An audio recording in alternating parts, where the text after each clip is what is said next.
we're not going to use the wall right off the bat. Yeah? Both knees bent and feet flat on the floor. Thank you so much. Okay. Let's take the strap to begin. And remember now another common error, so I need you to not be talking when I'm talking. Another common error in this with one leg is that the standing knee falls out to the side. It happens all the time. So let's put the strap around the ball of the right foot if you would. And just take the leg up in a relaxed way. And now let your left knee fall out to the side and feel your SI joint. Not good, right? So we have to remind that the left foot stays flat on the floor and the knee stays facing the ceiling. Good. All right. So if you would, with your right foot flexed, not Barbie, flexed, as best you can, get your leg straight and draw it to your chest. Let's just see what range of motion we have here. But no bend. I'm saying leg straight and I'm saying bent knees. No bend at the knee. Absolutely straight. And bring it as close to your chest as you can. Without force, just safely, yes? Okay, so everybody here has a different range of motion. That's how it's going to be in the class, but no bend at the knee. Now, if you would, let's, without force, without heart, pull back on the toe. And pull the strap so you pull the toe a little bit more into the foot, a little bit more into flexion. Can you keep your legs straight, Sissy? No. Don't bring it so close. Take it further away and get it 100% straight. That's it. Good. Now, can you feel the back of your knee when you do that? Okay, soften it. Put the strap around the ball of the foot if it's not. Hold the strap with both hands. See, Barry's doing one of those hand decoration things. My wrist hurts. Oh, your wrist hurts? Yeah. Okay, and that's another thing. Then somebody's wrist hurts, and so they do all these things. See, elbows to the side. Can you bring your hands like this? Definitely not elbows to the side. Can you do it? Can you hold it with the other hand then? So you don't use your wrist? This is so good because you're proving my point. I like it. My wrist hurts, my shoulders, and my knee, and I'm not complaining. I'm telling you how it is in a real class. Now, if you can do that. You can hold like that, but then you have to walk around and help everybody. So now if you would, put the strap on the ball of the foot and push the ball of the foot toward the ceiling Barbie foot. So your full ankle should be extended. Oh wow, it's so nice to see people who know how to do Barbie foot. Thank you so much. Now gently draw the leg toward your chest. Do you feel it as much in the back of your knee? No. Can you extend your ankle more, Anthony? Yeah. So it's a little different, right? It's a little different feeling. Yes? You'll feel a stretch in your back for sure. Yeah. Why? Because you're pulling the ilium away from the bottom ribs, right? As you pull the leg towards you. That's it. Good. Okay, thank you. Change legs. Now, before you get all settled here, put your right heel into the wall. Right leg straight. And take the left leg up loosely. Why do you think we have people hold the strap with both hands? If you hold it with one hand, put the strap in your left hand, what will tend to happen as you pull the strap? You'll either pull out to the side or you'll pull the baby toe side down more. Do you know what I'm saying? So when we hold the strap with both hands, we hold more evenly on the foot. Now with the right leg, right heel against the wall, gently but firmly pull the left thigh towards you and feel what happens to the right thigh. See how it wants to come up? Yeah? So your job is to keep that right heel pressing into the wall and soften the left knee a little bit so that you're not using the left leg so much. So left leg a little bit less even. Yeah, really loose on the left leg because right now I'd like you to get your right thigh as flat to the floor as you can. Really ground the right thigh. No, don't go straight, just soften the knee. Let's stage one. Let's make sure our right toes are turned straight up. We're driving the right heel into the wall, and with every exhale, we're drawing the belly into the spine to bring the right thigh as close to the floor as it can be. This is where we have to keep the thigh as we draw the left leg toward us. Can you press the Barbie foot now? Ah. Now I saw the thigh. You feel your thigh engage when you do that? Yes. So the front of the ankle extended. That's it. Can you get that really straight? And then let's breathe here. So if I were going to do this with the leg straight, I would, as best I could, try to get people to use a Barbie foot. Yeah? But they probably wouldn't be able to, many of them, so, you know. So this is the problem with this, is that this wants to come up a little bit less. That's what we're doing. That's it, good. I like that I see the shoulders down. Nice. Can you bring your elbows in more, Christy? Yeah, you have to hold up higher. And then, there we go. Yeah, maybe you were right. Yeah, somewhere like that. That's okay. All right. Now let's put the strap in the left hand. And hold up really, really high, as close to your big toe as you can. Turn your left toes out to the left just a little bit. Take your left leg towards your left ear on a diagonal. Hold the strap with the left, if you don't mind. That's it. What starts to happen to the right thigh? It wants to come up. So put your right hand on the front of your right hip and feel like you're pressing down into that hip to keep the hip down. The thigh wants to come towards your ear on a diagonal. Press your right heel into the wall strongly. That's it. Good. Now, just for fun, and very carefully, take the left leg straight out to the side at a 90-degree angle to your right thigh. And keep the right hip down. Do you feel how if you go too low, you might have to slide your hand on the strap? If you go too, I'm giving you the fast version. If you go too low, it's going to be not so good, yeah? If you went there and you could keep the right hip grounded, it could be an okay, safe adductor stretch. Do you feel that? Like, but for somebody like Lisa, this could really destabilize your SI joint. Can you see that? I don't know what I'm feeling. Are you feeling anything? A little pinchy in my left hip. Yeah. Okay, let's look at Lisa. This is the reason that unless you're making a living as a ballet dancer and you need to do this to yourself, you wouldn't want somebody to do this. Oh, please. You get stuff over here. No, I'm not going to touch you. Okay. I'm just going to point. So when she did this, see, her left leg is now turned out. So she's got this hip going that way. And she's got that SI joint completely cranked. So the first place, to be would be to go up. Then the second thing would be to get this back. Then the third thing to do, if she were like that, would be to do this. Now she can go here and she's safer. I'd also just say move yourself this way a little bit, yeah. So when she's here, there, that would be safer towards your ear. Yeah, you get a hamstring stretch, you get a little bit of adductor stretch. But she's so flexible in that direction that stretching more in that direction is not useful for her. Does that make sense? Yeah? So here, it's okay. But again, and Darcy reminded me, is if you're that flexible, why would you need to do that? So, it's not really, I would like to see her doing more strength practices than that. Okay. That's what I feel, is I feel the strength in the opposite leg because I'm having to hold it down so hard that I'm actually strengthening through here. Because this is pretty easy for me, but the standing leg is the one that it's like, ooh, I felt that. Sure. Just holding it I down. had no idea I was so misaligned. Yeah, well, it's because it's easy for you to be floopsy. And I guess, Kim, this is the point I would make. So for the amount of strength you get pressing into the wall like that, do you think you'd get more strength if you were standing on one leg in a standing pose?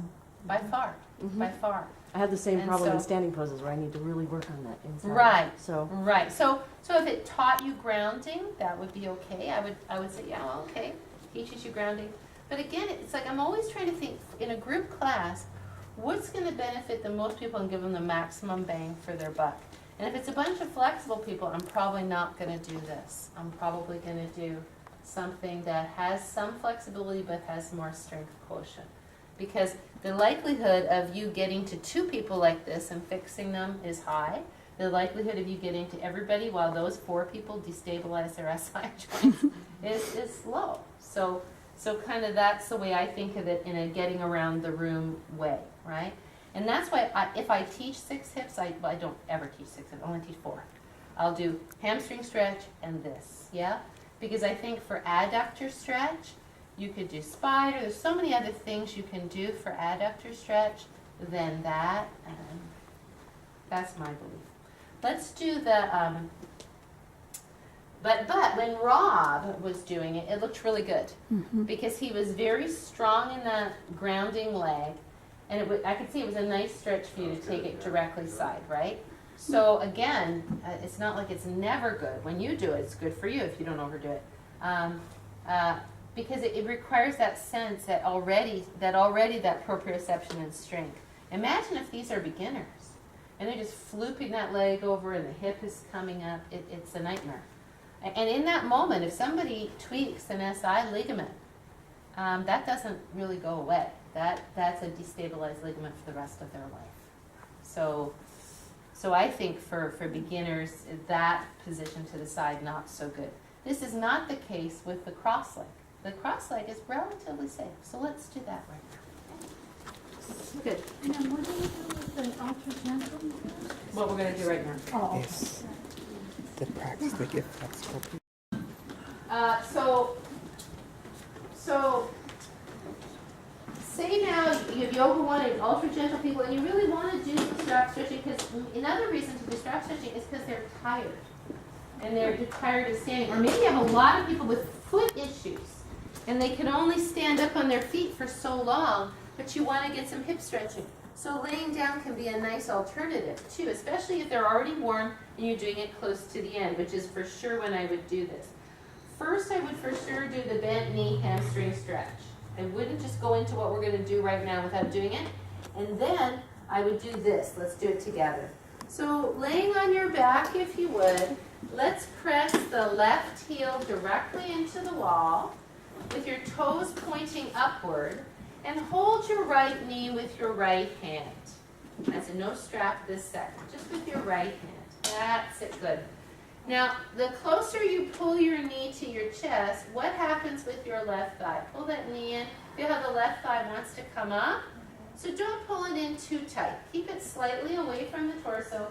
Really press the left heel into the wall. And now, if it feels safe for you, reach your left arm past your ear toward the middle of the room, lengthening the whole left side body. Notice how the baby toe side of the foot wants to press more than the big toe side. Can you press evenly into all four corners of the foot? So the base of the big toe is pressing down evenly with the base of the baby toe. Breathe in here. As you exhale, draw your belly down to your spine. Feel the front of the left hip stretch. And feel your left thigh bone get a little closer to the floor. Remember, the closer you pull your right knee, the further away your left thigh is going to come from the floor. Nice. Now here, would you please take your left hand and put it on the outside of your right knee? Take your right arm out to the side. Breathe in. Keeping your left toes on the wall. Don't let them turn. Draw the left knee across the body. Sorry, the right knee across the body to the left. Do you feel the outside of your hip stretch? Oops, don't let those toes come off the wall. Keep pressing the heel, keep the toe. So if you crank this really hard, it would be a really big twist, yes? But we're not trying to do a twist, we're trying to stretch the outer hip. So make sure that your thigh is 90 degrees to your torso as best you can, and it will create a greater hip stretch. Yeah, so just for fun, everybody, pull your right knee towards your left armpit. Do you feel the decrease in hip stretch? Now take the left knee at a 90-degree angle to your right knee at a 90-degree angle to your left thigh and pull it across, greater hip stretch, right? Does that make sense? Do you hear what I'm saying? Yes. Okay, good. Thank you, change legs. So before I did the strap, I would do this. I would stretch the hamstrings. Now this time we're going to do the strap. Pretend you've done both sides. Let's put the right heel into the wall. Let's put the strap around the left leg. Now pretend you've already stretched this hip out, right? Okay. The left foot is flexed. The toes are toward the shin. But don't pull back really hard. Just light. And if you cannot get your left thigh 90 degrees to your torso, which will be most people, Then bend the knee and bring your thighs 90 degrees to your torso, but not closer than 90 degrees. Not closer than 90 degrees. That's it, good. I'm going there. Hold your strap, both ends of the strap in your right hand, please. And hold up high, if you would. Hold up high. Now take your left arm out to the side, breathe in. And exhale, slowly take the left leg across the body to the right, toe down, heel up. So rotate the thigh bone in. I probably would have said that before. Good. Now, don't cross so far that your foot turns out. Feel the stretch in the left outer hip and the left outer thigh. If you need to, bend your left knee. And this is what I'll say. If you feel this more in the outside of your left knee than your hip, which will be most people, bend your left knee, soften it just a little bit. And we'll breathe here. So the other thing you could say, if this for people who were more advanced, you could say, as you exhale, gently turn your belly to the left, right? If these were people who were more advanced, you could say, take your left thumb and put it in the crease of your left hip and push your thigh bone more away from your torso as you pull the right toes towards your right ear. Do you see that? Yes? Because what's the common error here is hip hitching. Yeah, that's it. See, Suzanne, how that hip was hitching up a little bit. Thank you, bend your knee. Come on out. Can you stay there, Suzanne? So just look at Suzanne for a second.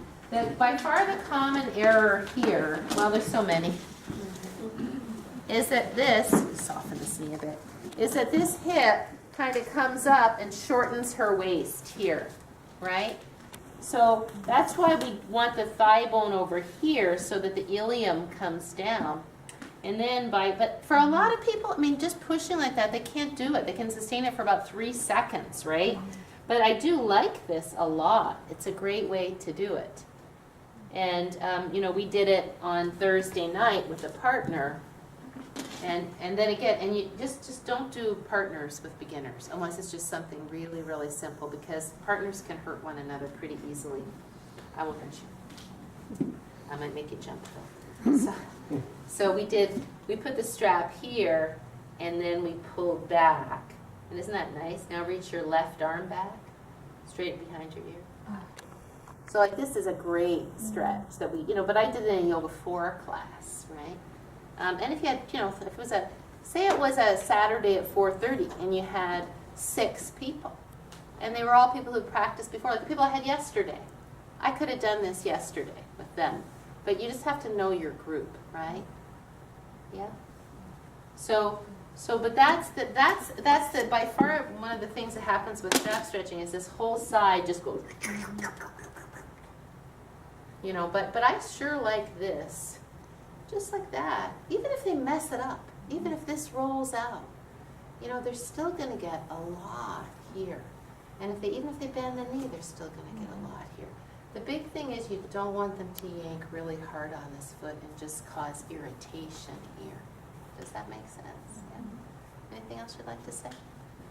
That's where we would do into the inner thigh. Yeah, and we push did that in. on Thursday night. We did that, where you push this down first, yeah?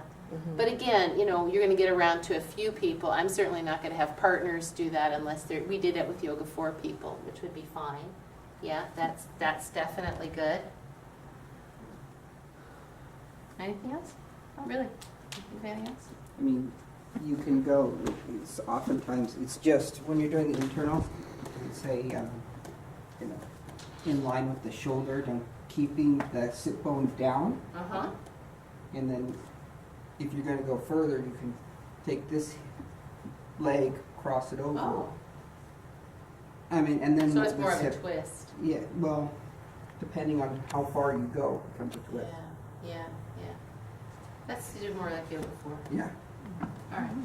So since most of you aren't going to teach Yoga 4, otherwise I might as well move. I'll move to Cincinnati. We don't really have to worry about it. But do you get enough to do a Yoga 1? That maybe you do it with your study buddy a little bit. How does it feel? But remember that most people, you'll say, get your legs straight, and they can get their legs straight here, but they think this is better because their leg is closer, like Sissy. I would, and I'm not saying that you thought that was better, but I was saying leg straight, leg straight, leg straight, and your leg was here, right? So like I would rather see somebody here with leg straight than here with leg bent. It's a different thing. Does that make sense, everybody? Yeah? Because this is where you'll truly get the stretch. So I think it's valid, I think it's useful, and do the other things first and add that in. But do remind me if you're in class to do it, because then you'll practice it yourself and it'll be useful to you. Does that make sense?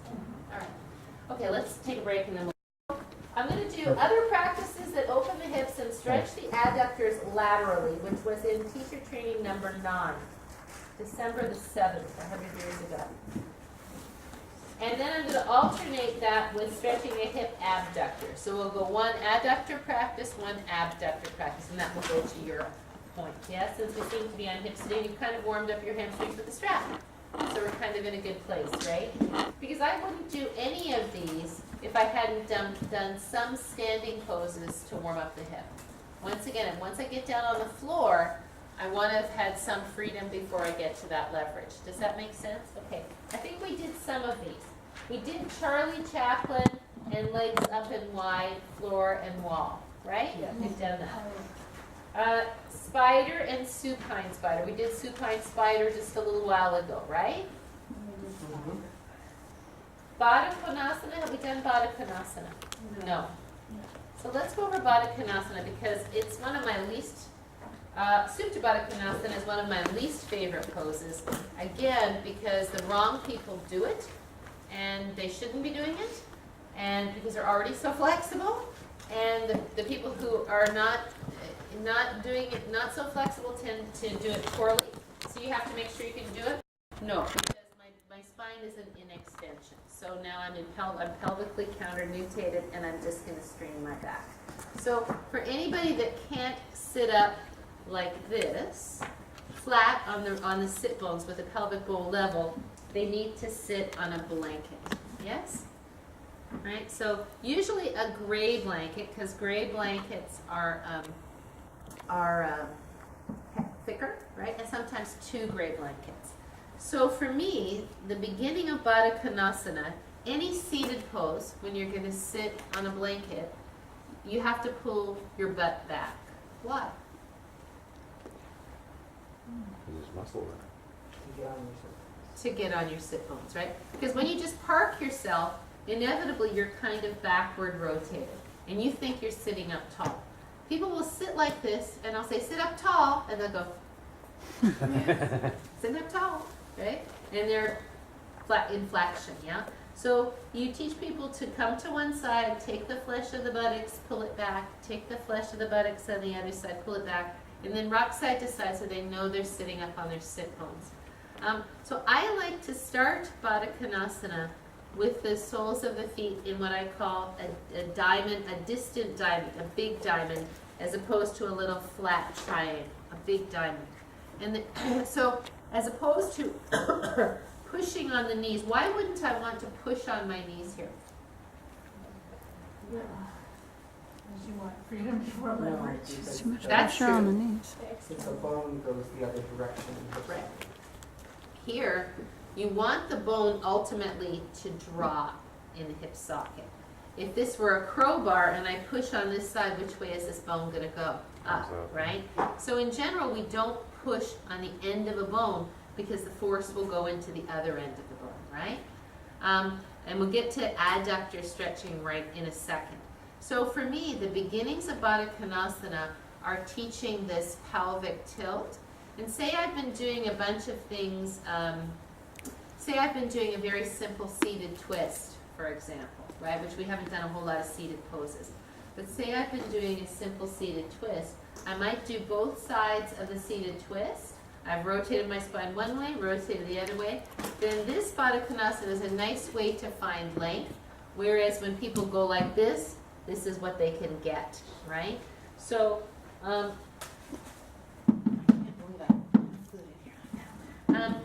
so there's many ways to do it. You could have, if they can't get very far at all, they could just have blocks here, or they could have blocks here. So this is where they can get to, but their spine is long, right? So we're getting the spine long with a hinge at the hip, so flexion at the hip. So what I'll usually have them do is I'll have them hold the ankles, lift up. So I'm pulling on my ankles to lift up. And then from there, come as far forward as you can with a flat back. And I use flat back, as you know, advisedly, right? Because there's no such thing as a flat back. But it seems to give them the right idea, right? And then we get here, and the instruction is to breathe the ribs wide. So they're stretching the back muscles, they're expanding the kidneys, and also they're relaxing more. So once they're here, they're resting their eyes on one point, they're breathing the ribs wide, we hang up here. Then that's what we call that first edge, right? You get to the place where you feel the stretch, but it's not intense. And why would we want to wait at the first edge rather than going a little further right away? So your muscle locking into it? Right, because of myotatic reflex. If the muscles perceive bouncing, if they perceive they have to catch body weight, what do? They tighten up, right? So if you lean to the place where you just feel the stretch, you're telling your muscles it's okay. They feel the breathing, parasympathetic nervous system kicks in, oh, it's okay. And then, wow, before you know it, maybe there's another inch available. We have to be really careful about not letting people think that they have to go further, right? Yeah. Is there a certain position you're supposed to put your arms in this? You just press them on? It kind of depends. Like where I am, it looks like it's easy. For a lot of people, this isn't even accessible. So we're going to put the arms wherever they feel comfortable, out in front of the body, or it could even be on blocks here or So it's here. okay if your elbows are out in this one? Yeah, Okay. yeah, it kind of is. Because you couldn't really be like this. Right. This kind of feels. See, my Because I shoulders are noticed when still you down. bounce down, you put them way out. And I'm Yeah, like, I'm not oh, I going to guess it bounce doesn't- down though. No, I know. but- So if I came further forward now, because then what I'll say at some point, we've been breathing here for a little while with a long spine. Wherever you are, exhale, allow your thoracic spine to round, allow the head to come down. But if you do that right off the bat, they start diving like this, right? Because everybody thinks going further is better. So better to say, sometimes I'll say, lift the front ribs to extend the spine. This is one of the key things is this lifting of the ribs, whether it's in Parshvottanasana here, right? That's a decrease of the 13 inches, pulling the front ribs forward. Even if you're coming very low, the front ribs are forward rather than tucked into the body, right? So we hang out there, then we allow the head to come down. If they feel uncomfortable, they can also put blocks underneath the shins or knees. If you have a knee issue, sometimes having your knee, remember when I had my knee surgery, it was such an informative thing to have knee surgery because I felt things I had never felt before. Just having my knee in this position was really painful because now this joint is dangling in midair, yeah? So having this here felt really, really good. So that's another possibility.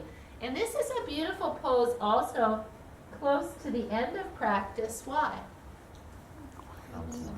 Quiets the mind. You could even take another block or a blanket. Well, for most people, they can't get their head anywhere near their feet, to be honest. So, like, I'm not sure. Maybe this isn't too bad. But even then, I would be curious how many people could get there.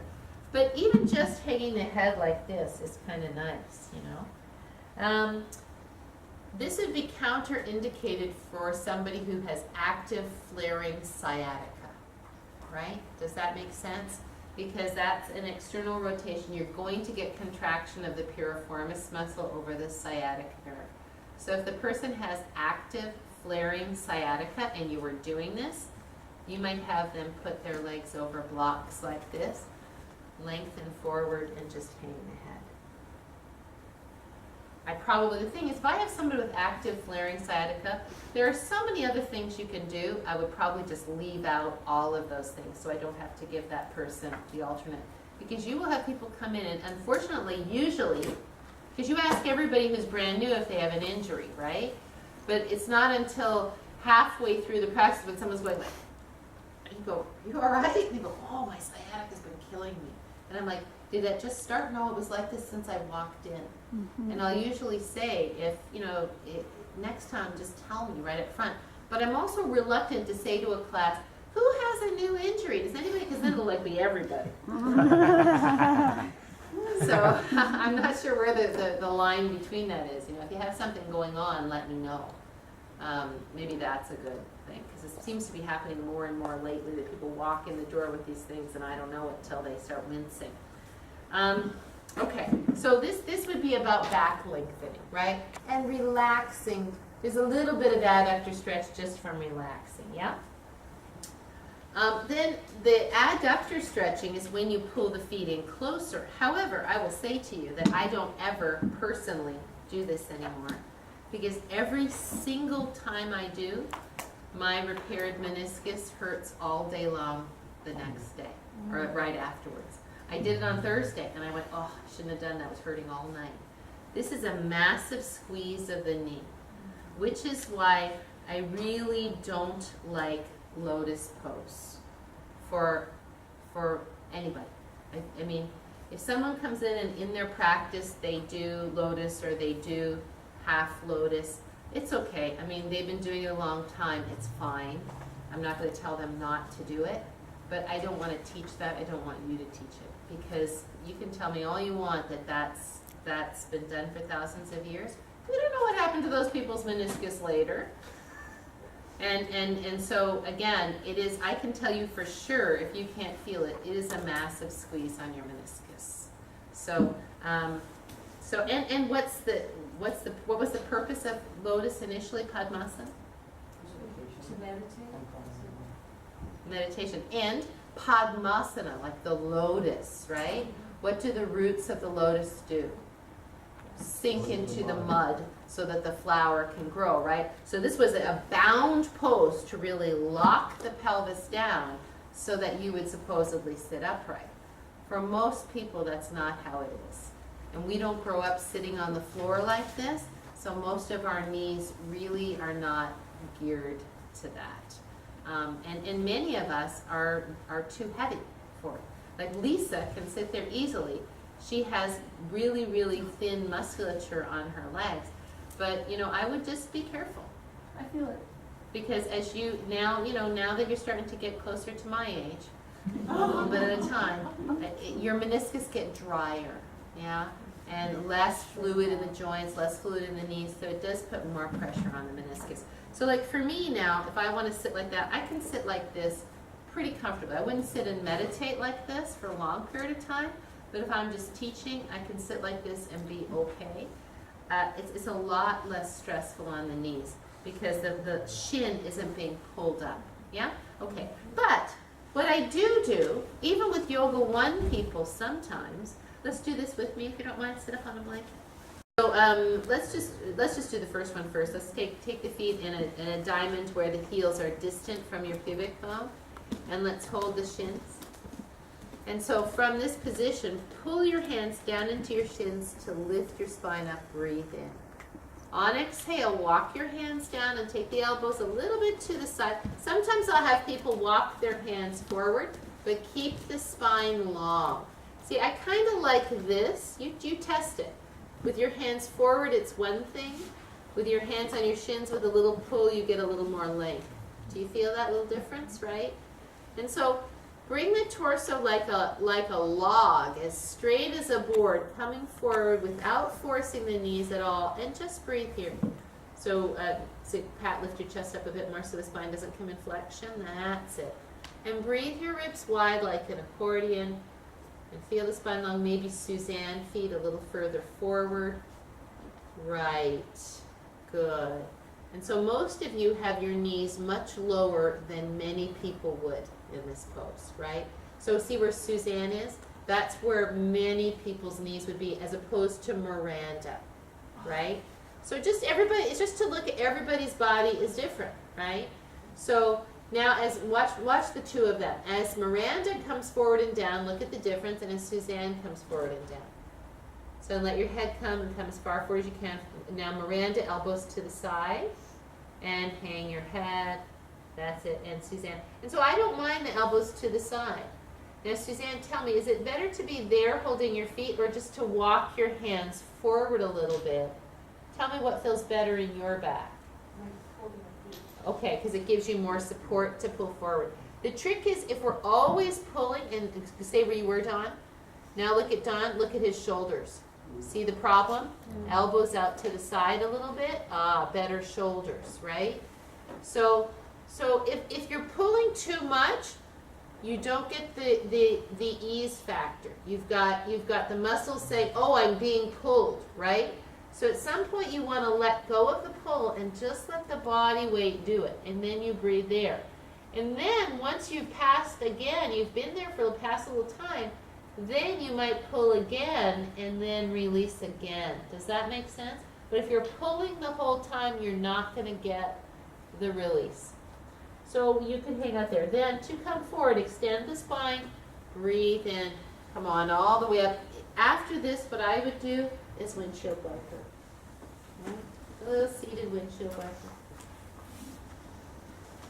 And you see why you want that now. Why? What got tight when you were leaning forward over your legs?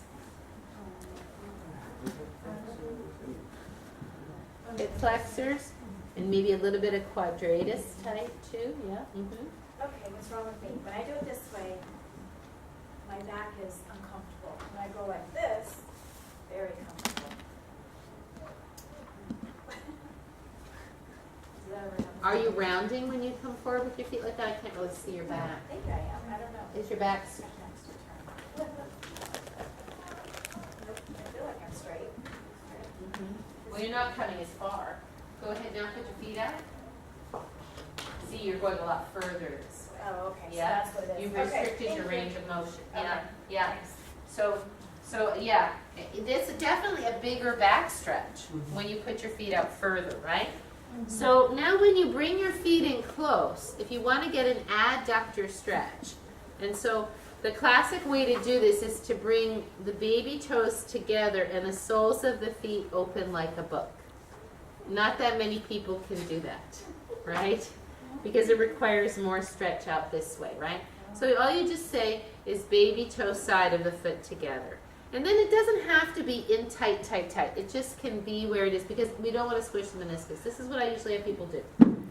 Take your right hand out on a diagonal behind you and lightly lean on it. Just comfortably, like you're kind of a mud flap girl. And no shoulder in your ear. Sit up tall. Take your left hand on your left thigh bone, right at the root of the thigh bone, with your fingers like you're sliding your hand out. Push the thigh bone back down gently, and gently push the thigh bone toward the knee. Do you feel the stretch of the groin? See, now you're on the knee, sissy. Going close. Because if you push down here, go ahead, do both. Push down here, feel what happens to the bone. It comes up. Here, you're actually trying to descend the thigh bone in the hip socket. And you're not going to stay here very long. And you're leaning in a way that's relatively comfortable here. And you take a slow breath in and a long breath out. So you're stretching this little pectineus right here and getting a little bit of stretch of the iliacus. Do you feel that?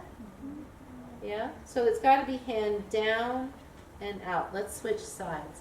Is this optimal for everybody? Maybe your feet need to come a little bit more away from your groin. Find where is best for you. Press down and out.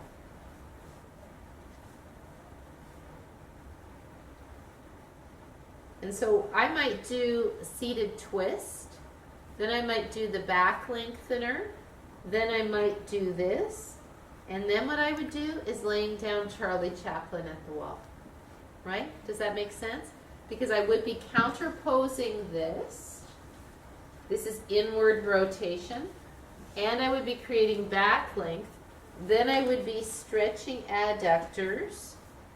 And then I would lay down, sorry, I'm going to give you my legs. And then I would lay down and put my feet here. And now I'm getting that adductor stretch safely with my feet on the wall. Does that make sense?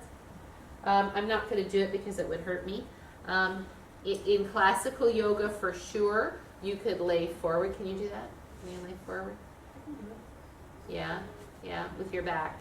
Like that. Can you do that too? Yeah, yeah. So like Lisa, so she's so hypermobile in her SI joints, that would be comfortable for her. That's too flexible, right? Too flexible for anybody that isn't doing it for a living, right? You could, maybe it's not too late. Circus career. Right, hurry. And And then, of course, there's the book stand, which what? Where you put some your where you put your that's heels absolutely in. terrible. But, What is that? No. it's where you do like this, and then you come up. Only you stand up. No. Why would you do that? And your heels go in your perineum. Oh, it stimulates your Shakti. I can stimulate my Shakti in many other ways. I mean, I have equipment for that. You don't need to stick your heels in there. So it's too forceful on the knees. All of that stuff is like, even like horse, what is that? Not Matsya. That Iyengar one where you got your knee twisted around, you're standing on your knee, and you got one heel in your groin. Oh, yeah. It's horse stance, but I don't remember what the, Mm-hmm. which is stupid because it looks like a horse face, Mhm. right? All that's stupid. All right. Twist, yeah. Yeah. Matsyasana. No, No, Matsyasana not is Matsyasana. fish, but it's like Matsyasana. Matsyendrasana, maybe it is. Maybe I forget. Yes. Why don't, why isn't it taught the forward fold and the half forward fold and, what's your feeling about that? I like those We do Oh, that. you do? for Okay. flexible people Oh, so you- because if people are sitting like this and they're going like this, I feel it's a waste of their Right, time. but if their backs are straight and Yeah, it's okay. I will tell you for sure now that the only way I can do that is with this under my knee because I really realized how much force that puts on my medial meniscus, which I didn't have before. So again, to me it goes to age. And I personally, we're not on seated forward folds so much right now. I love this because this is classical Janu Shirshasana. This is head to knee pose. There's always a thing in Iyengar, they say, well, even though it's called head to knee pose, don't bring your head to your knee. Bring your chin, or bring your belly button to your knee. Because you're leaning forward, it's a forward fold.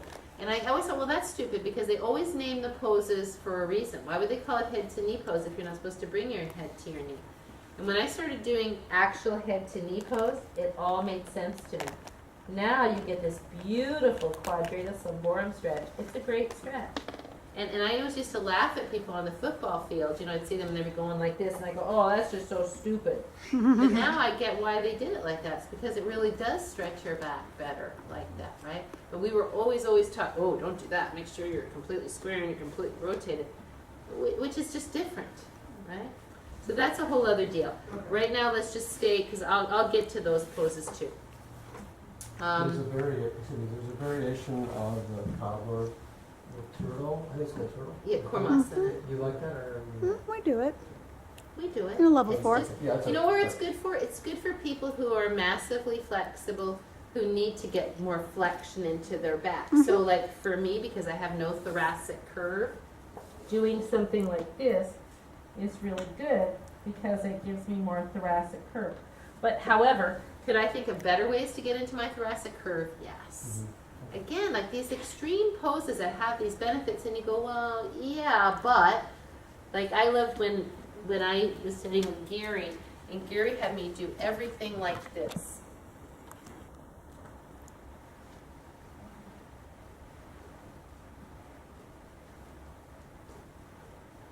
Why?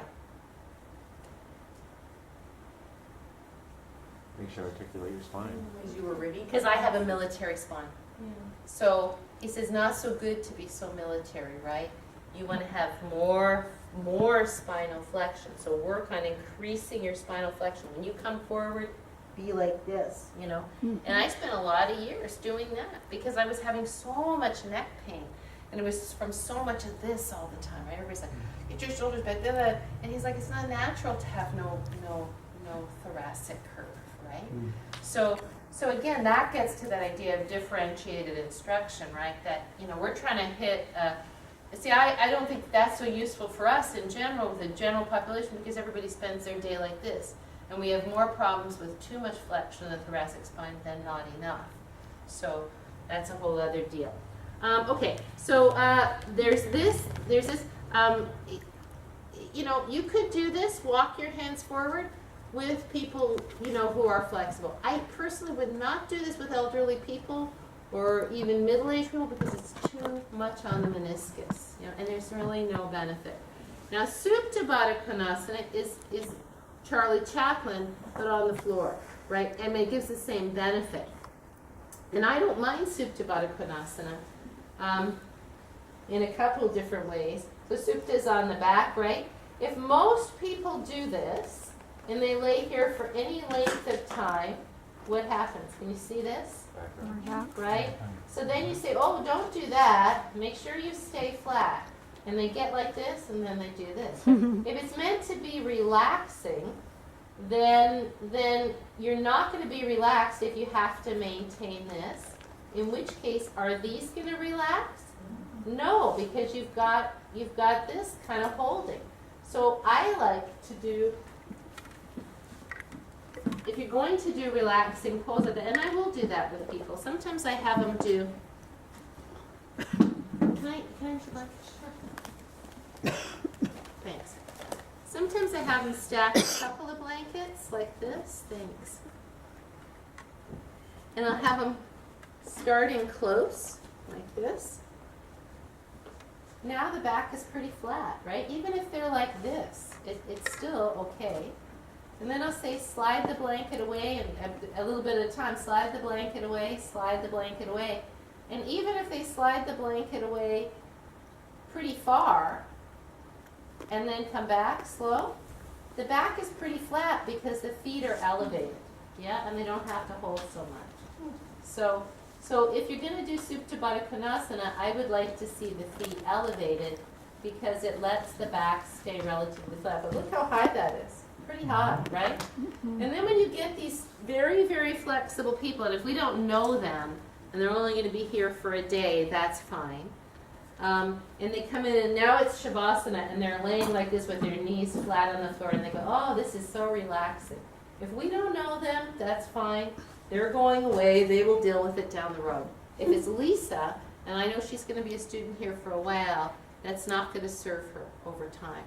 So I'm going to suggest to her that even though that feels stretchy, number one, Shavasana is not a stretch practice. It's a rest practice. So I don't want people to be stretching in Shavasana. In Shavasana, we should be pretty much like this. I mean, even legs up the wall is not really Shavasana. But the nice thing about it is that for a lot of people, they sit with their feet underneath them at a desk all day. So putting their feet up if they come once or twice a week is kind of a nice thing. So that's why we've kind of adopted that as a Shavasana practice. But in general, I wouldn't suggest that people who are really flexible lay like that at all, because it's really destabilizing for the hips, and it will only cause problems over time. Does that make sense? Mm-hmm. Yeah. Then there's like Supta Baddha Konasana. I think Michelle calls it queen pose, right? Where you lay like that, yeah. And so, like, if you look at her back in that position, does that look super healthy? It's fine for Kim because her back is okay. If I were going to have her do that at all, I would at least put something under here, so that the weight of the thigh bone isn't just continuously cranking the SI joint. If it were somebody less flexible than Kim, I would build that up with blankets so that her back isn't arching so much. No, I would get the arch out of your back entirely, because this position, I mean, does it look healthy? Right? As long as the pelvis is neutral and the thighs are coming down, it's fine. But I would lift her up higher to get a neutral pelvis. Because for a lot of people that would cause, like Lori did that for any length of time, her back would be in massive pain, right? So I think we'll leave that to when we get to restorative practices, and we'll talk about it. Because it's a great pose for pregnancy. It's a great pose for relaxation if you do it in a way that's healthy. But isn't the back supported? Yeah, but look at, does her L4, L5, S1 look like it's in a neutral position? Again, for her, it's fine. But even like yesterday, I wanted to do chest opening at the end. And I could have done, this was with, like Cheryl and Lori and people who have been here a bit and are in yoga too. I could have said, here, let's push the bolster down flat and let's lay back like this with a blanket and let's really allow this area that gets, kind of tight with emotions to stretch out and breathe. I could have even put blocks underneath the knees. But what I have found over time is that inevitably somebody is going to say, oh, my back didn't feel good after that, That would be you. So then maybe I would do, okay, well, if that's too much of a hump for you, then put a blanket here, it'll be less. But again, I'm not talking idealistically, I'm talking realistically. People don't put it there because when they first lay down, it feels okay.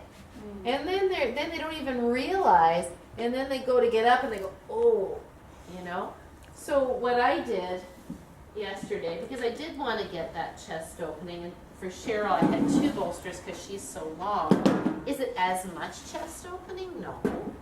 But I wanted it was Saturday, warm afternoon, wanted to finish quietly. I put a blanket on the chair, and I had them lay like this. So still chest opening, back completely flat. I knew we weren't going to have any back problems. Now, see how I'm hanging over the edge? If I were going to do this on a body like mine, I would have 2 bolsters.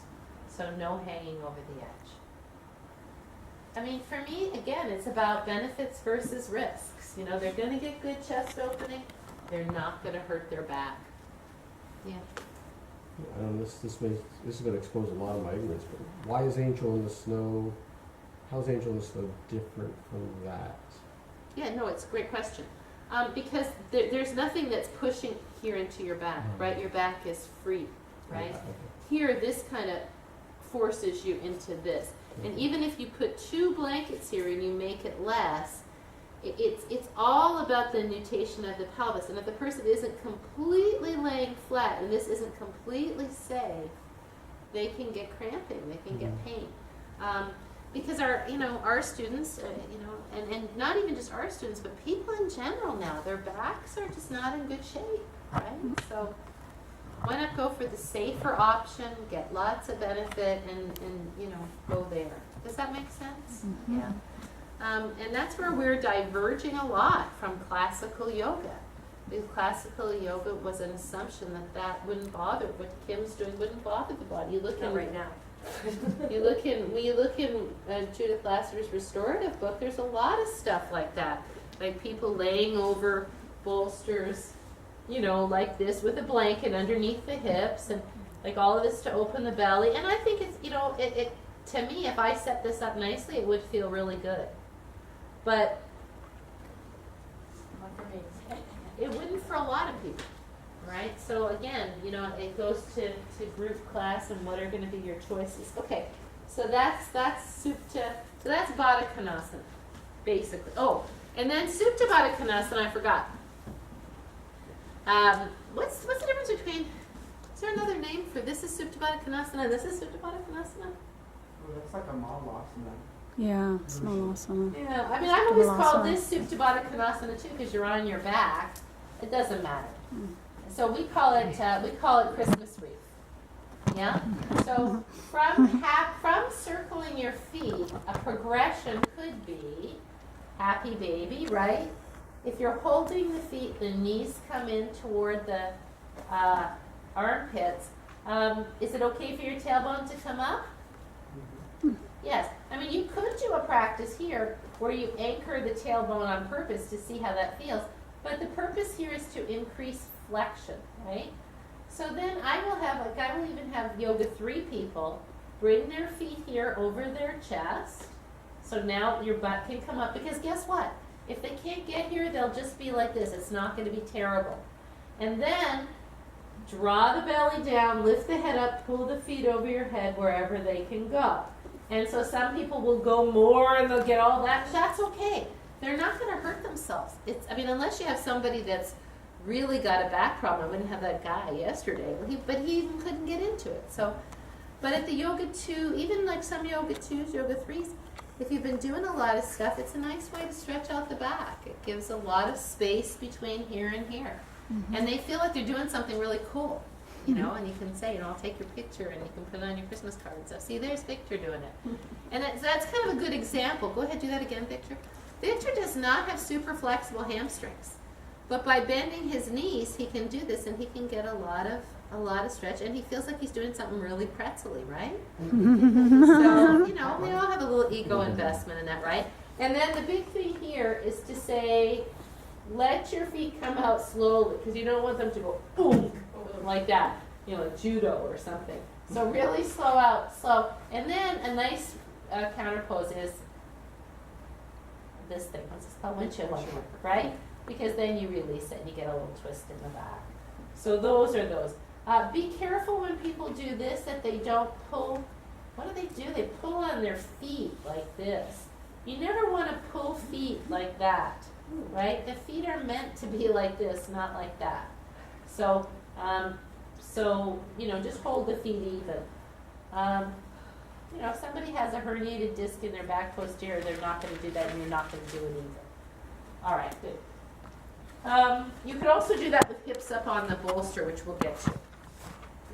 Yay, I feel like we did something.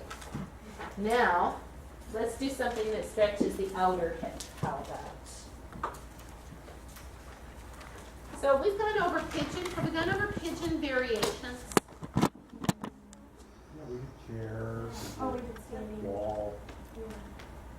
standing. You did standing pigeon holding the wall and stuff. Yep. Regular thing. And pigeon on the chair, sitting on blocks or not. They're all the same in the sense that you need spinal extension, right? Either way.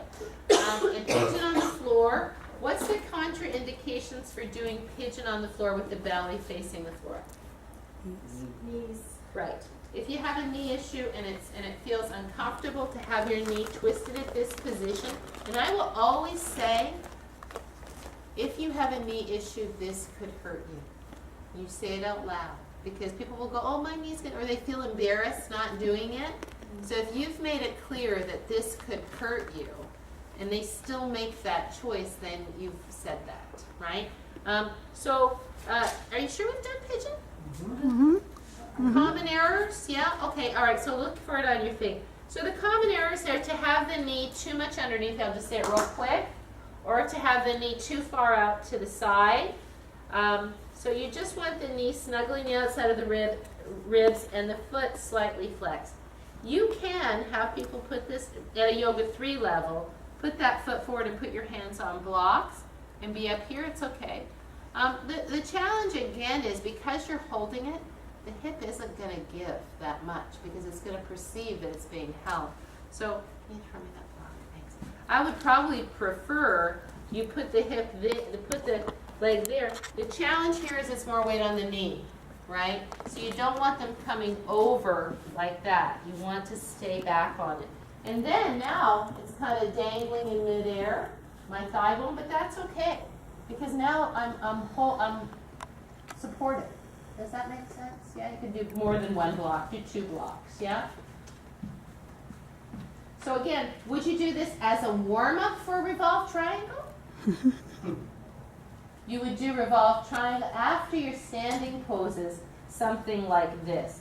However, I have certainly put pigeon pose in as a warm-up in the middle of a standing sequence if I'm going to get up and then I'm going to do something like T-pose or revolved half moon.